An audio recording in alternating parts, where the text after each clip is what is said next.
Let's go down to Jerome's Raw Real Messy Garage Rant. Now, the divorce between the Minnesota Vikings and Kirkwood, Jerome, Ezekiel Cousins went down. And I know, like a lot of Falcons fans and even some Vikings fans would be like, let talk about Kurt. He's gone. Blah, blah, blah, blah, blah, blah, blah. This is all cope.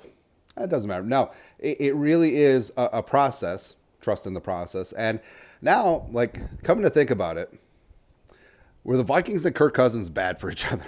Like, was this a straight up toxic relationship? And as someone who has had experience, I think we all have, right?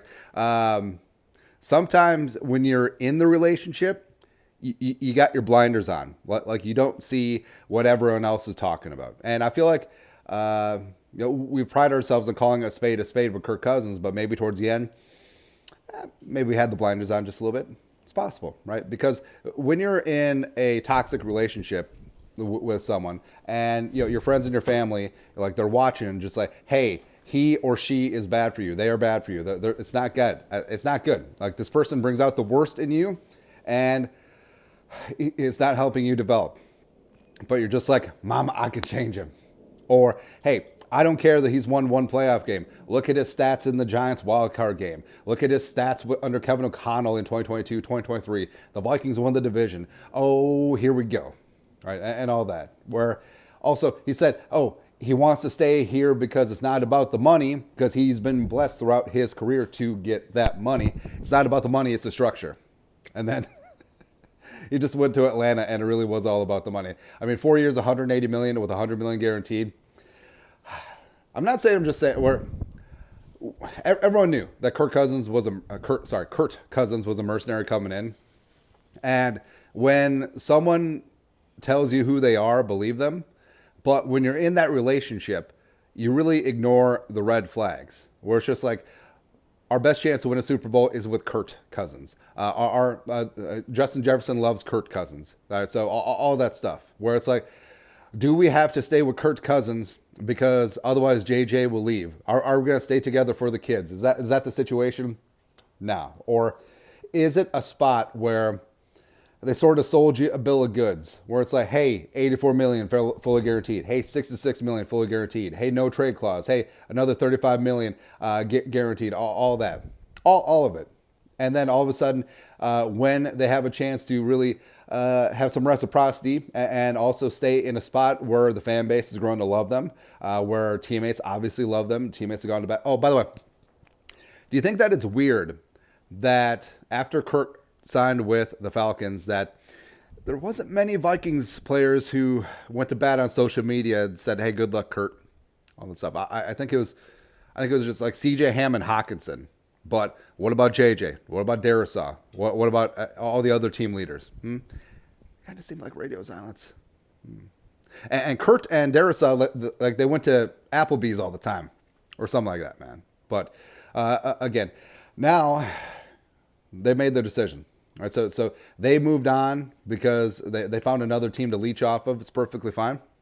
It happens, all right? And sometimes that's good. Like, sometimes the significant other in the toxic relationship, maybe they do you a favor and they just end it. And initially you feel a little betrayed because no one likes being left, right? But then you realize, okay, maybe they were the problem.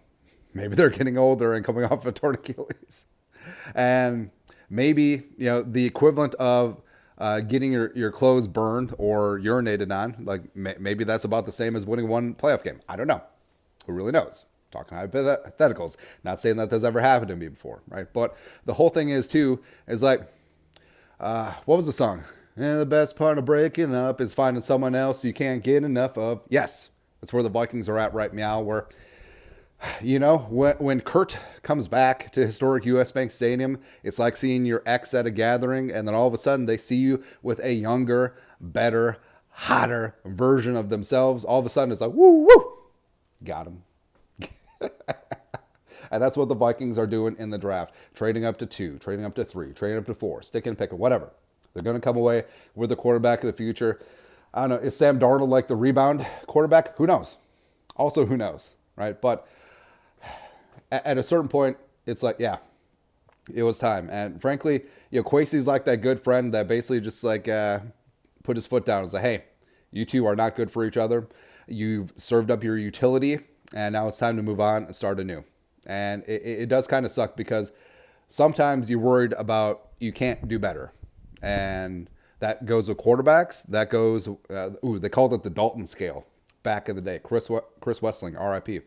But Andy Dalton for a long time was that quarterback who's just good enough that you're afraid to move on because you're afraid that you can't do better, but don't let good be the enemy of great. And it's like Pearl Jam's, can't find a better man. If you go into the lyrics, it's actually a really depressing song because the person's worried about, I can't find a better man. I can't find a better quarterback. Yes, you can. Yes, you can, baby. So if you're stuck in a toxic relationship like the Vikings were with Kirk Cousins for 6 years, 6 years, 6 years of my prime that I've never given back, it's time to move on. Again, you know who's really looking good? The 21-year-old blonde, J.J. McCarthy. Also Drake May. Also Jaden Daniels. Why not? Why not, man? So anyways, Kurt is real. It was fun, but glad we moved on. And now we can finally see the fog has been lifted. The blinders have been taken off. Now we see what everyone else was saying, that we were no good together, that we were never going to hit the promised land and all that stuff. But either way, you guys are the best. You know what to do. No production value.